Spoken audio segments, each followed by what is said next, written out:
Assalamualaikum warahmatullahi wabarakatuh. Saya sekarang berada di Bandara SIM mengecek kesiapan distribusi logistik untuk wilayah-wilayah terdampak. Saya menghimbau kepada masyarakat Kota Banda Aceh, jangan panik buying ya.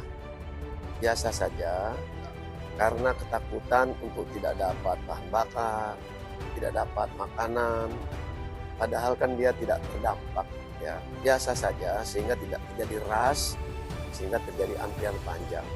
Kami menghimbau tetap tenang, ketersediaan makanan lengkap, ketersediaan bahan bakar lengkap.